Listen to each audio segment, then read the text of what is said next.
moi, je lui disais, bah, en vrai, pourquoi pas, mais aujourd'hui, je me sens pas capable parce que je suis quelqu'un de très stressé.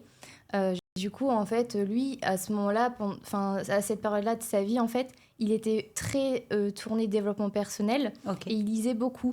Donc, en fait, bah, il m'a donné des livres à lire, tout simplement. Et en fait, je me suis dit, mais ça m'a amené à me poser les bonnes questions. Et je me suis dit, c'est vrai que là, parce que à cette période-là, je venais de terminer mon stage de l'EDEC et j'allais, dans quelques mois, faire une rentrée décalée à Schema. Mhm. Et en fait, j'étais en CDD et c'est vrai que bah, c'était un peu ma première expérience, ma salariée en fait. Et il y avait des choses qui me chiffonnaient quand même, notamment, j'étais que la deuxième dans la boîte. C'était vraiment une petite boîte dans les diamants en fait. Et j'étais quand même un peu le bras droit du dirigeant. Ok. Mais j'avais un peu cette position d'être frustrée quand je donnais mes idées, que c'était un peu toujours remis en question. euh, Bon voilà, même si j'avais quand même une force de proposition, c'était encore pas assez pour moi.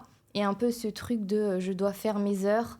J'avais ma famille qui était dans le nord, parce que moi je suis originaire du Pas-de-Calais. Et en fait, c'était assez frustrant de devoir demander des congés. Enfin, j'avais vraiment pas ce côté Libre. libre, Mm. voilà. Et du coup, c'est vrai que quand je voyais bah, Théo qui me disait regarde, c'est génial, là je suis en train de te parler, j'ai une vente sur mon téléphone, enfin vraiment tout ce qui était côté un peu e-commerce. Puis il me disait, enfin, j'ai pas besoin d'aller au bureau, enfin vraiment il me montrait tous les avantages. Et je voyais que lui, enfin il vivait très bien la chose en fait en tant que dirigeant tout simplement. Donc voilà, donc tout ce processus un peu a mûri dans ma tête. Et je me suis dit, mais en fait, pourquoi pas moi? Et pourquoi pas essayer?